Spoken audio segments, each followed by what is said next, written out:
You can tell from just one look that LeBron James was built for greatness.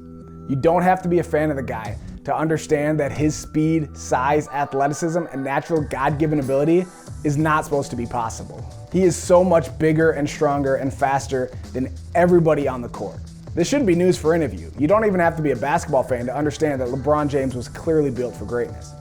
But you might be surprised to know that you were built for greatness too. It may not be as obvious from one look like LeBron James, but God designed you for a specific purpose.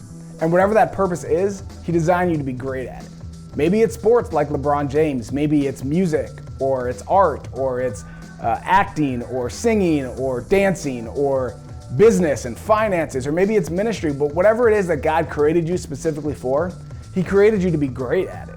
He didn't make you to be average.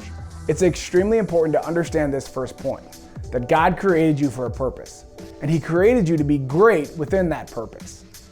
But it's also important to understand that greatness is not just gonna happen automatically. A report came out several years ago that LeBron James spends $1.5 million on his body every single year. That includes everything from diet, nutrition, to workouts and exercise. I'm sure that includes a lot of things, right? He probably has a personal trainer. He has several home gyms, I'm sure, in his different homes. He's got locations, he's got weights, he's got things. He's probably got the greatest technology when it comes to fitness and monitoring your body and those type of things. He spends all that money to maximize the greatness that he was built for. So I'm not telling you need to spend $1.5 million on your body or on whatever it is that God's created you to be, right? If it's not athletics, then you probably don't need to nearly spend as much time and energy that he does keeping yourself in peak physical condition.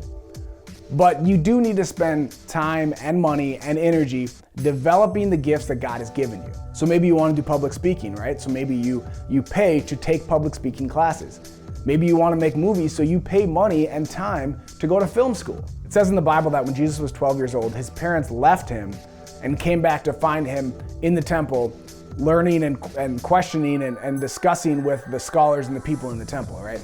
It says that Jesus listened and asked questions, right? It wasn't just him teaching everything. It wasn't like because Jesus was the Son of God, he automatically knew everything.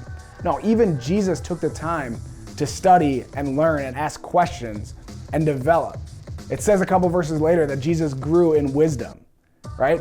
The Son of God grew in wisdom. There's no question, right, that Jesus was built for greatness, that God created him and sent him on this earth to do great things, but those great things didn't happen automatically. Just because he was the Son of God doesn't mean God automatically downloaded things to his brain. He had to learn and study just like everybody else. So if LeBron James has to spend $1.5 million to stay in peak physical condition, and if Jesus Christ, the Son of God, has to study and learn to grow in wisdom, don't we have to do the same thing? So I gotta leave you with these two things. Please don't forget that one, you were created for greatness. And two, you're gonna have to put in some effort. You're gonna have to put in some time and maybe even some money to develop the greatness that God created you for.